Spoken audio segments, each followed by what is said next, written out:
الحمد لله وحده والصلاة والسلام على من لا نبي بعده أما بعد فأعوذ بالله من الشيطان الرجيم بسم الله الرحمن الرحيم قال الله عز وجل أم يحسدون الناس على ما آتاهم الله من فضله فقد آتينا آل إبراهيم الكتاب والحكمة وآتيناهم ملكا عظيما ام یحسدون یا وہ حسد کرتے ہیں الناس لوگ علامہ اس چیز پر آتاہم اللہ من فضلہ جو انہیں اللہ رب العالمین نے اپنے فضل سے دی مسلمانوں کو فقد آتینا یقیناً اللہ رب العالمین نے دیا عطا کیا آل ابراہیم کو الکتابہ کتاب والحکمت اور حکمت وآتیناہم ملکا عظیما اور بہت لمبی بادشاہت۔ جناب نبی کریم صلی اللہ علیہ وسلم کو اللہ رب العالمین مخاطب کر کے بیان فرما رہے ہیں کہ اے نبی، اللہ رب العالمین نے جناب ابراہیم علیہ السلام کو ایک لمبی بادشاہت اور بڑی لمبی ملکیت دی۔ اس سے مراد یہ ہے کہ اللہ رب العالمین نے جناب ابراہیم علیہ السلام کو بھی نبی بنایا، اور ابراہیم علیہ السلام کے دو بیٹے ہیں اسحاق اور اسماعیل، اور اسحاق علیہ السلام کی اولاد میں سے پے در پے بڑے لمبے عرصے تک نبوت جاری اور ساری رہی۔ تقریباً لگ بھگ انبیاء کرام علیہ السلام جناب اسحاق علیہ السلام کی اولاد میں سے آئے، جو کہ ابراہیم علیہ السلام کی اولاد ہے، جیسے کہ داؤد علیہ السلام، سلیمان علیہ السلام، یقیناً اولو العزم پیغمبر جناب اسحاق علیہ السلام کی اولاد میں سے اللہ رب العالمین نے بھیجے۔ اور پھر جناب نبی کریم صلی اللہ علیہ وسلم کو اللہ رب العالمین نے جناب ابراہیم علیہ السلام کے دوسرے بیٹے جناب اسماعیل علیہ السلام، جن کا تعارف یقیناً ہر ایک کو پتہ ہے کہ ابراہیم اسماعیل علیہ السلام وہ ہیں جن کی نام پر آج ہم قربانی جیسا فریضہ سر انجام دیتے ہیں۔ اللہ رب العالمین نے پیارے حبیب پیغمبر علیہ السلام کو جناب اسماعیل علیہ السلام کی اولاد میں سے بھیجا،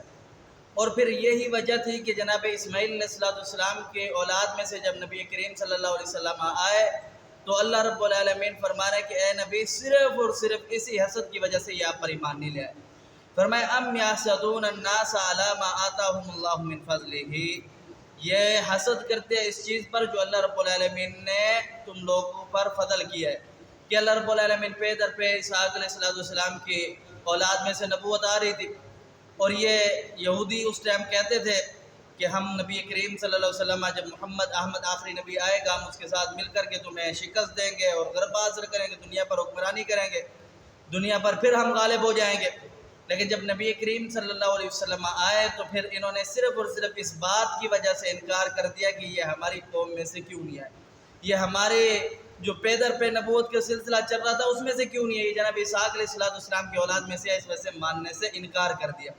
اللہ رب العالمین فرما رہے ہیں، اور اللہ رب العالمین فرماتے ہیں کہ یہ جو لوگ ہیں نبوت کا انکار کرنے والے یہود میں سے، یہ تو بدبخت ہیں لیکن ان کے اندر کچھ اچھے لوگ بھی ہیں۔ فَمِنْهُمْ مَنْ آمَنَ مِنْهُمْ مَنْ كَفَرَ وَصَدَّ عَنْهُمْ وَكَفَى بِجَهَنَّمَ سَعِيرًا، ان میں سے کچھ ایسے لوگ ہیں جو دین اسلام سے انکار کر دیتے ہیں، اور کچھ ایسے لوگ بھی ہیں ان میں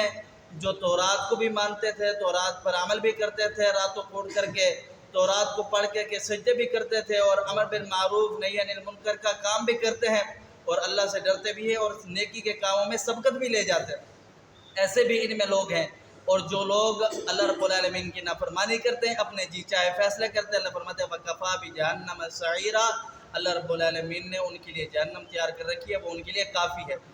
یہ دین اسلام کا ترنم دیکھیے، دین اسلام کا مزاج دیکھیے، اللہ رب العالمین دیکھیے کہ اگر ان کے اندر پے در پے اللہ رب العالمین نے قرآن پاک کے اندر یہود کی مذمت کو بیان فرمایا کہ یہود اس دنیا میں سب سے بدترین قوم ہے، سب سے بدترین خصلتوں والی قوم یہود ہے۔ آج آپ دیکھ لیں، شام کے اندر دیکھ لیں، فلسطین کے اندر دیکھ لیں،